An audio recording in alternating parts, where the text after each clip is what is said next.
If you mess up these 3 important things in self-improvement, it will hinder your process and slow your growth. I can guarantee you this because I used to make these same mistakes on my self-improvement journey, so I just wanted to share my experience. Before we start, you might be asking, who am I? Why should I believe you? Trust me, I would be saying the same thing, so I'm just going to be transparent with you guys. Hello, my name is Samii Shabuse. I'm currently 21 years old. I go to Drexel University and I study computer science. I currently had 2 internships, thankfully because my college, at 2 notable companies, one at Comcast and one at BlackRock. And I have another one coming up at this startup. I take 20 credits a quarter, that's about 6 or 7 classes. I go to the gym 6-7 days a week following a push-pull leg split arm day. I work on side projects. I get about 7-8 hours of sleep a night, all the while still having friends with my friends, living out my youth, and just living in the moment and making experiences. I might not be the 21-year-old with $1 million, a tech-savvy startup, or make the perfect decision every time that'll make me better. I still struggle in my classes. I got fired from 2 jobs I worked at before. I struggle a lot with weight loss, and honestly, I get a little lazy at times. However, I'm still the 21-year-old who's living my life to its fullest and focusing on improving myself daily. And I just want to share my thoughts and experience with you guys so you can implement them in your life and hopefully have a better time in self-improvement. And I just wanted to share my experience to help you guys. All right, with that out of the way, let's get started.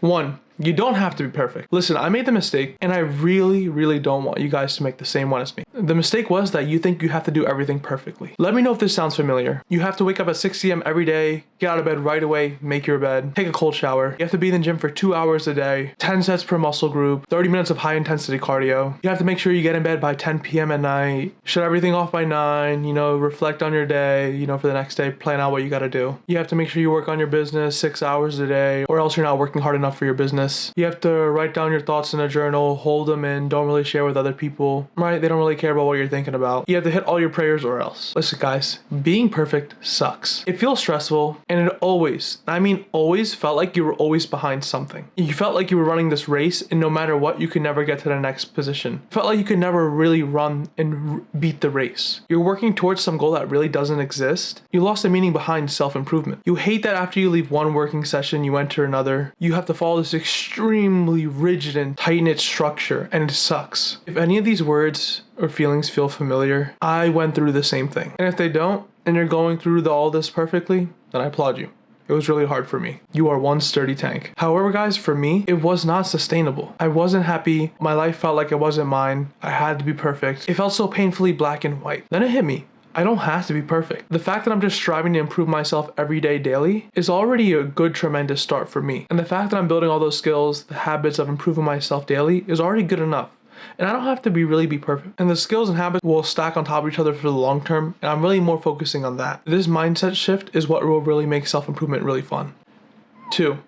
You have to work on improving all aspects of life in self-improvement. In self-improvement, it isn't just about making more money. It isn't just about hitting the gym, eating healthy only, or self-love. It's all those combined. I see so many people making the same mistake, and it's hindering the progress and growth. For self-improvement growth, you need to work on improving all aspects of your life. Think of life as like a pie. Each pie gets a chunk depending on your focus. And depending on what you're focusing on, you should scale. Now, I'm not saying every day something needs to be new. However, I do recommend you make it a priority to focus on 2 or 3 things and spend at least 5 minutes on it. And then for the week, generally focus on one thing to really improve upon. For example, let's say next week you want to start doing better in school.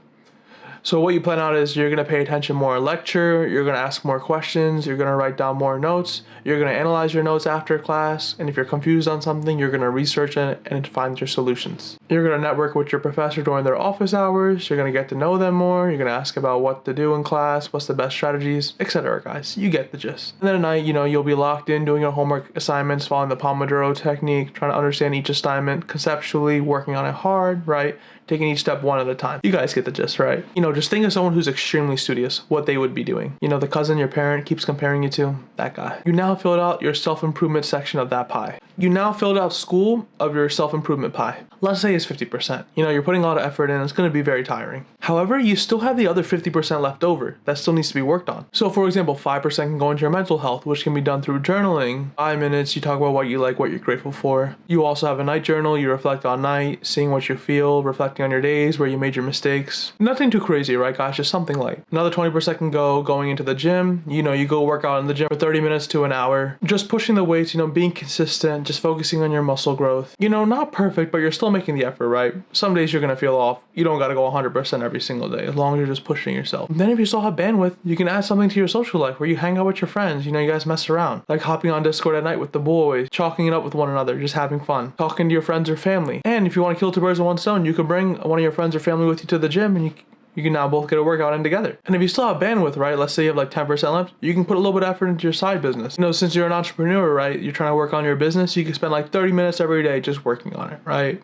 Doesn't gotta be anything crazy. And like, see how, guys, in this example, you're working on all aspects of your life, even if something's being prioritized.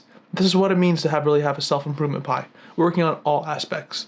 And then as each week goes by, you can scale things differently, right? Maybe some weeks you're focusing more on health. Some weeks you're more focusing on your mental health. Some weeks you want to be more social, right, guys? It's okay. That's how self-improvement works. Overall, this is how you should really be imagining self-improvement. Working on things like this simultaneously at your own pace at the different points. All right, guys, lastly, number 3. Don't ever forget to live in the moment. This is the last point, and it's extremely important. If you're making this mistake, you're missing out on time you'll never ever get back in this world. The sad news is, whether you like it or not, time will pass. It's one of those things in the universe that can't be touched. As of yet. Even if you try, time will still keep moving on. So don't fret too much about the future or the past. Worrying about something that hasn't even happened yet, like an upcoming exam, what's ever happening in the news, some event that's coming up, or whatever, guys. Don't worry about the past mistakes you made, like a failed conversation, you tried talking to a girl, a relationship, whatever you guys can think of, right? You just said the wrong thing, or you did something bad. Just focus on really living in the moment. Focus on feeling everything you're going through, all the ups, all the downs, all the joys, all the laughters, all the sadness, and all the sorrows. These are all the things that make us human. So it's okay to really experience and feel the emotions. That's what it means to really live in the moment. If you're always fighting and solely thinking about the future, or if you're always regretting about the things you did in the past, you'll never make room for new memories to appear, and you'll miss out on new events you could be adding into your life that you could be reflecting upon. Now, I'm not saying you shouldn't plan your week or review or reflect on all the mistakes you made in the past, right? But you guys need to remember there's always a time and place for that. Like, for example, Sunday night, when you plan out your entire week. That's a great time to worry about your future, or when the quarter ends and you need to plan for what you need to aim for the next quarter. Those are great times to think about what the future should be beholding. It gives you a sense of direction. Or every night, when you're writing in your reflection journal, you read your reflection journals and see what mistakes you made and see where you can improve upon for the next week. That's a great time to look in the past and see where you make your mistakes. Those moments make the most sense when you're focusing on your future or reflecting upon your past. However, though, if you're at the gym or you're at a social gathering and all you can think about is your future and you're stressed about what's going to happen, you're at an upcoming exam or some mistake you made in the past, guys, you're not really living in the moment. That's the thing I'm talking about. You really gotta make sure you're really living it and breathing it in. Just really focus on being in the moment and feeling everything with your senses. You got 5 of them. A good reset I always do is I feel this, I see this, I taste this, I touch this. Those are the things that help you stay grounded and bring you back to earth and really feel and live in the moment. Because joy doesn't really come from the things you have, but joy really comes from living and experiencing the moment. And that's it, guys. Honestly, sorry if it wasn't too much. This is all I had to say. Before you go, if you found this information useful, I just first want to say thank you. People like you are going to help change this world for the better. And I just really want to be part of your journey. And I really mean it. That's why I'm currently starting a Discord community where people who are on self-improvement can connect and share their experiences and journey. If that's something you're interested in, it'll be the first link in the description below. I'll see you guys there.